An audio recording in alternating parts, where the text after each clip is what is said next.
किसी भी विषय पे चर्चा की जाए, हमेशा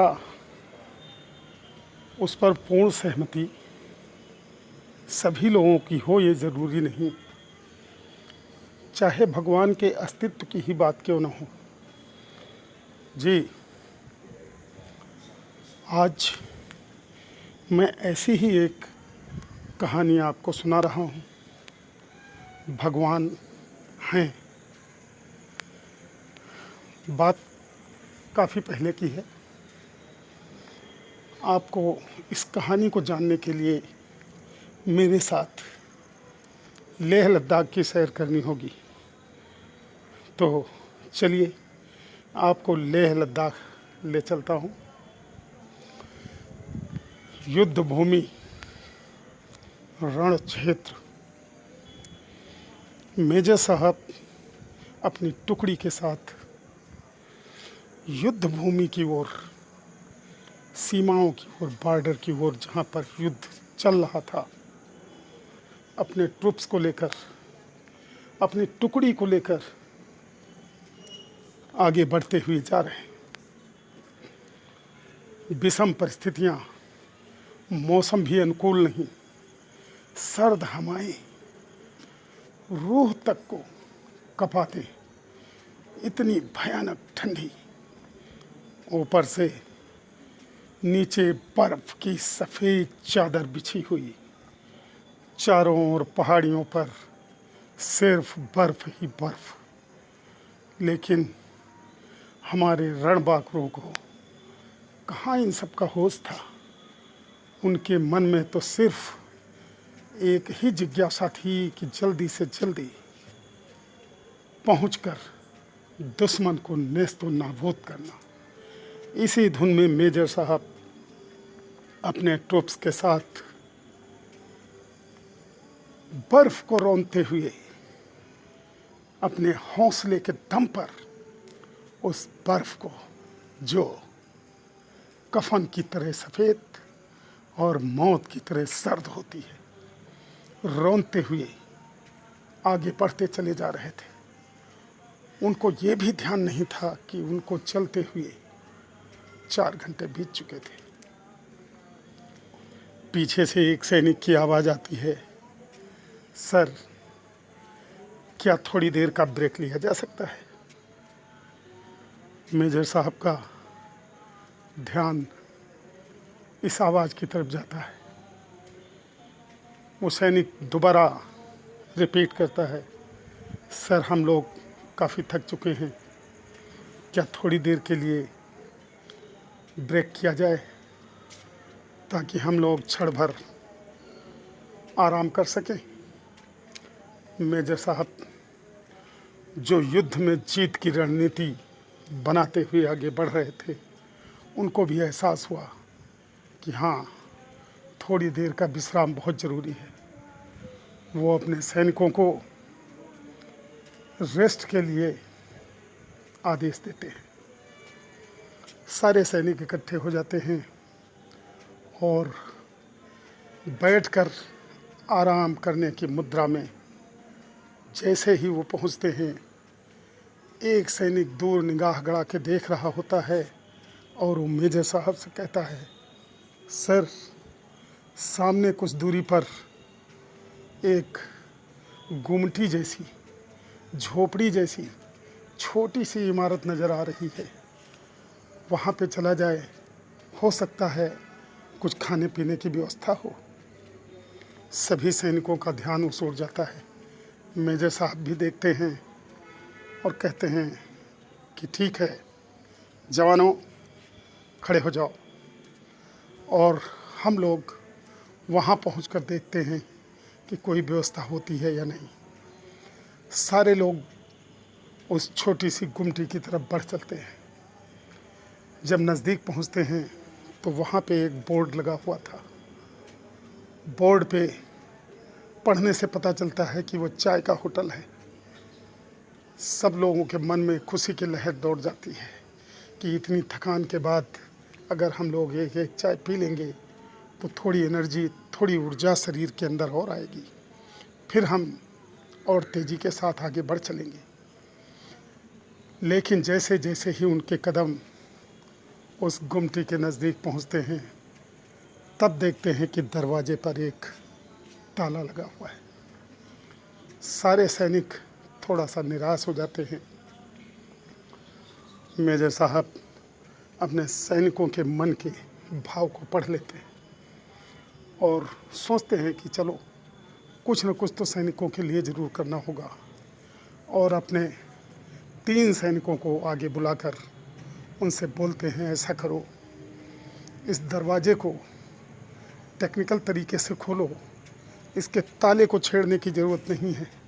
जिस ढंग से ये दरवाज़ा खोला जाएगा, पुनः जाते समय उसी ढंग से इस दरवाजे को बंद कर दिया जाएगा, ताकि इसके मालिक को यह एहसास न हो कि किसी ने हमारे दरवाजे को तोड़ा है या खोला है या नुकसान पहुंचाया है। आर्मी के अंदर, जैसा कि आप लोग जानते हैं, हर ट्रेड के, हर काम के एक्सपर्ट लोग होते हैं। कोई भी काम हो उनके लिए असंभव नहीं होता। बहुत ही तहज़ीब के साथ तरीके से उस दरवाजे को खोला जाता है। 2 जवान अंदर प्रवेश करते हैं, देखते हैं कि वहाँ पे सारी व्यवस्था मौजूद थी। वो वापस आके बताते हैं, सर दूध भी ताज़ा भरा हुआ है, पूरा भगोना फुल है, 5 लीटर दूध अवेलेबल है, चाय पत्ती चीनी सारी व्यवस्था है, इवन अदरक तक रखी हुई है। इसका मतलब कोई सुबह ही यह सारा सामान रख करके और वापस गया है। मेजर साहब कहते हैं, कोई बात नहीं, ये तो और भी अच्छा है, चलिए आप लोग चाय बनाइए और जल्दी से पीकर हम लोग आगे की ओर बढ़ेंगे। चाय बनाई जाती है, सभी लोग चाय पीते हैं। ज़्यादा आराम करने का वक्त किसी के पास नहीं होता, केवल एक चाय पीना ही एक सैनिक के लिए पर्याप्त था, क्योंकि उनकी नज़रों में सामने से दुश्मन चैलेंज करता हुआ नज़र आ रहा था। वो सारे सैनिक चाय पीने के बाद खड़े होते हैं। मेजर साहब का आदेश आता है कि 3 सैनिक होटल के अंदर और 3 सैनिक बाहर पूरी सफाई ठीक ठाक ढंग से कर डालो और इस होटल को चमका दो। इसका मालिक जब खोले तो उसको एहसास होना चाहिए कि हाँ, हमारे होटल की सफाई भी हुई है। लेकिन उसको ये भी पता चलेगा कि हमारा दूध गायब है, हमारा मटेरियल गायब है। इसका मतलब किसी ने चाय बनाकर पी है। फिर साफ सफाई के बाद जब मेजर साहब वापस आने को होते हैं, अचानक उनके मन में ख्याल आता है कि नहीं, ये होटल किसी गरीब का ही होगा, और उनका मन, उनका दिल, पहले से ही उनके अंदर वो भावना थी कि हमें ये करना है। और जाने से पहले वो 500 के 2 नोट निकाल कर चूल्हे के बगल में जो स्टोव था उसी के साइड में रख देते हैं और उसके ऊपर छोटा सा पत्थर रख देते हैं ताकि वो रुपए उड़ने न पाए। उनको ऐसा करता हुआ जब देखते हैं तो बाकी के जवान भी अपनी यथाशक्ति, अपनी क्षमता के मुताबिक सभी लोग कुछ न कुछ रुपए अपनी पॉकेट से निकाल कर वहीं पे रखते चले जाते हैं। ऐसा जैसे कि किसी मंदिर में चढ़ावा चढ़ाया जा रहा हो, उसी भावना के साथ सब लोग वहाँ पे पैसे रखते हैं। और मेजर साहब के साथ होटल से बाहर निकलते हैं। होटल क्या जी, वो तो छोटी सी झोपड़ी ही थी, पत्थरों को जोड़कर 4 दीवारें खड़ी करके बनाया गया छोटा सा सर ढकने की एक जगह। बाहर निकलने के बाद मेजर साहब के आदेश पर उस दरवाजे को पुनः यथास्थिति पहले जैसे ही लगा दिया जाता है और वो सभी लोग एक साथ युद्ध क्षेत्र की ओर तेजी के साथ, दुगनी ऊर्जा के साथ, 2 गुनी एनर्जी के साथ बढ़ चलते हैं। आखिरकार वही होता है जो होना चाहिए था। लंबे युद्ध के बाद मेजर साहब की जीत हुई। दुश्मन को नेस्तो नाबूद कर दिया गया। दुश्मन त्राहिमाम करके पीछे भागा और जो नहीं भाग पाए थे वो इसलिए नहीं भाग पाए क्योंकि उनको मौत के घाट उतार दिया गया था। और इस युद्ध की सबसे बड़ी अच्छाई थी कि मेजर साहब का एक भी सैनिक शहीद नहीं हुआ। वो अपनी टुकड़ी के साथ पुनः वापस आ रहे थे। जब वो लौट रहे थे 10 दिन का वक्त बीत चुका था। लौटते समय चूंकि उसी रास्ते से वापस आए तो उन्होंने देखा कि उस दिन वो होटल खुला हुआ था। अब मेजर साहब के कदम अनायास ही होटल की तरफ बढ़ते चले गए और साथ में उनकी टुकड़ी भी उनके साथ उस होटल के करीब पहुंच गई। जैसे ही वो लोग होटल के सामने पहुंचे और पड़े हुए पत्थरों पर बैठ गए, 1-2 चेयर और स्टूल की व्यवस्था थी। ट्रुप्स बहुत ज़्यादा था, इसलिए सब लोग वहीं पे अपने अनुसार जगह ढूंढकर बैठ गए। इतने आदमियों का आगमन देखकर उस होटल का मालिक, जो कि एक वृद्ध था, जी 60 से 70 साल के बीच का वृद्ध व्यक्ति, वो बाहर निकल कर आता है, सबको नमस्ते करके बोलता है कि साहब, इस सुनसान वीरान में तो दिन भर में 2-4 लोग छुट-पुट करके आ जाते हैं। आज मैं बहुत खुश हूँ। मेरी प्रसन्नता का कोई ठिकाना नहीं है कि एक साथ मुझे इतने लोग मिल गए, इतने कस्टमर मिल गए। आज मैं बहुत प्रसन्न हूँ। और वो खुशी खुशी होटल के अंदर जाकर सबके लिए चाय बनाता है। सब लोग चाय पी रहे होते हैं, जीत का जश्न भी मनाते हैं, खुशी का कोई ठिकाना नहीं है। और इसी के दौरान सैनिकों में आपस में चर्चा छिड़ जाती है कि भगवान हैं या भगवान का अस्तित्व केवल झूठ है, भगवान नहीं है। ये चर्चा उस वृद्ध व्यक्ति के कानों में पड़ती है। वो फिर बाहर आ जाता है और मेजर साहब से कहता है कि साहब, हम भी कुछ बोलना चाहते हैं। मेजर साहब तुरंत कहते हैं, जी दादा, आपको तो बिना पूछे ही बोलना चाहिए। आप हम सबसे उम्र में बड़े हैं, इसलिए आपका हम सम्मान करेंगे। बिल्कुल, आप जो बोलना चाहते हैं वो कहिए। तो वृद्ध व्यक्ति बोलता है कि साहब, भगवान हैं। अभी 10 दिन पहले भगवान ने मेरा बहुत बड़ा काम बनाया था। मेजर साहब और उनके ट्रुप्स के कान खड़े हो जाते हैं, क्योंकि 10 दिन पहले तो वही लोग होटल में आए थे और होटल में आने के बाद जो कुछ हुआ वो सब मैं पहले ही आपको बता चुका हूँ। अब सभी लोग ये जानने को उत्सुक थे कि बाबा क्या बताने वाले हैं। बाबा कहते हैं कि साहब, मैं आकर के अपने होटल में सारी व्यवस्था ठीक कर चुका था, दूध भी आ चुका था, अदरक में आते समय घर से लेके आया था, इलायची भी थी, लौंग भी थी, सारी व्यवस्था तैयार थी। इतने में मेरे घर से खबर आई कि जल्दी वापस आ जाओ, तुम्हारा जवान इकलौता बेटा बीमार है और अंतिम सांसें गिन रहा है। मैं तुरंत होटल बंद करके अपने घर पहुंचा। वहां जाता हूं, उसकी हालत बहुत बिगड़ती जा रही थी।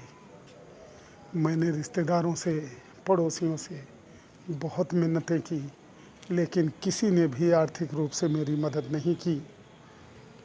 थक हार कर मैं अपने बच्चे को लेके यूं ही अस्पताल पहुंचा।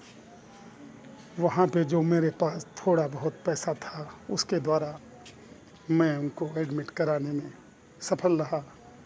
लेकिन जब इलाज शुरू हुआ, डॉक्टर ने बताया कि इलाज में कम से कम 10,000 का खर्चा आएगा।